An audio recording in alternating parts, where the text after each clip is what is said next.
Pak, Ya. kata Menteri SDM ngerubah dari RON 90 ke 92 pakai metode blending, itu katanya sah-sah aja. Masalahnya di mana, Pak? Oke, jadi gini ya, buat Pak Menteri Bahlil yang terhormat nih, kita kan sharing-sharing aja nih. Memang benar, secara jangka pendek, dari 90 ke 92 itu kan dikasih aditif. Iya. Memang dampaknya nggak akan terlalu berasa gitu. 90, 92 sama-sama pembakarannya di RON yang lebih tinggi. Buat mesin oke, tapi kan kita lagi ngomong tentang jangka panjang. Kejadian ini sebenarnya udah 5 tahun. Pertamina itu import bahan bakar yang udah jadi, lalu dioplos dinaikin. Oke. Korupsinya ini kan karena dia di 92, dia beli 90 tapi laporannya 92, itu udah korupsi kan. Nah sekarang problemnya, memang benar secara jangka pendek itu nggak kelihatan, tapi jangka panjang semua itu kuncinya di aditif. Aditif itu ada dua, ada yang berbahan logam, ada yang etanol. Oke. Dua-dua ini ada dampaknya bro. Apa bedanya kalau dia beli yang 90 sama 92 yang original di bensin murni, yang 92 di dalamnya itu sudah ada stabilator. Jadi stabilisasi daripada bahan bakarnya itu sudah terukur, kemudian hidrokarbonnya itu sudah disetting. Kalau misalnya lu pakai 90, lu upgrade ke 92, hidrokarbonnya itu tetap di 90. Nah, dampaknya apa? Ini yang bermasalah. Banyak orang nggak tahu. Jadi mudah-mudahan masyarakat ini jangan dibohongin lagi karena duitnya udah diambil, lu bohongin lagi. Makanya ini gua edukasi.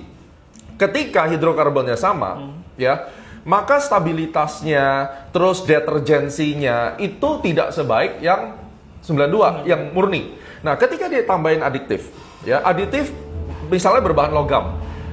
Kalau menggunakan aditif logam, tentunya mereka akan kasih dalam jumlah ppm yang sangat sedikit. Cuma problemnya kalau dikasih logam secara jangka panjang, ada deposit logam yang akan bikin mesin itu aus. Dan itu nempel di silinder. Nah, bagaimana dengan kalau dia taruh aditif yang berbahan etanol? Dampaknya adalah si etanol ini akan membuat oksidasi daripada bahan bakar. Jadi bahan bakarnya ini akan lebih cepat busuk. Apalagi kalau penyimpanannya nggak benar. Nggak bisa disimpan di storage dalam jangka panjang. Nah masalahnya kan masyarakat nggak tahu aditif apa yang digunakan dan berapa porsinya. Kenapa nggak dari awal memang lu import yang 92 dan lu distribusi 92 aja? Kenapa lu harus import yang 90 untuk katanya ngirit, lalu lu kasih aditif, yang mana aditifnya juga tidak ada yang mengontrol? Kalau yang dikasih logam, mesin-mesin akan cepat aus. Kalau yang dikasih adalah etanol, nih masalahnya nih etanol itu kan alkohol. Kalau di aviation itu nggak boleh sama sekali ada kandungan etanolnya. Nah kalau yang buat mobil mungkin masih ada toleransi sekian persen.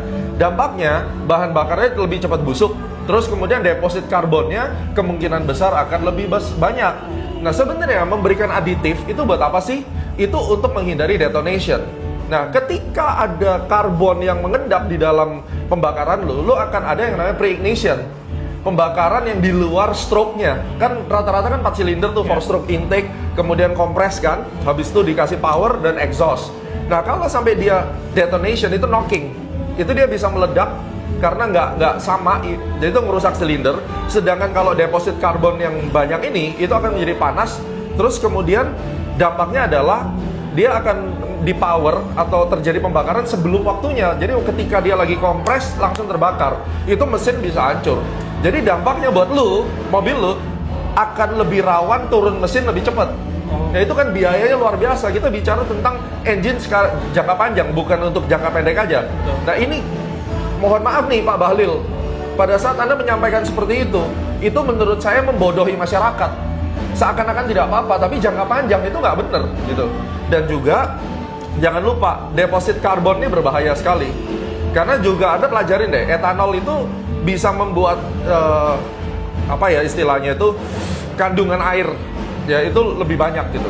Nah ini yang berbahaya sekali. Jadi banyak sebenarnya alasannya kenapa 90 ke 92 kalau dikasih aditif itu tidak baik untuk jangka panjang itu banyak. Nah ini secara singkatnya aja. Jadi udah paham ya? Paham. Konsepnya. Oke, jadi buat masyarakat hati-hati, jangan berpikir bahwa karena aditif itu sama aja naikin, tapi ngebus seperti itu tidak baik secara jangka panjang. Semoga bisa menjadi edukasi buat semuanya.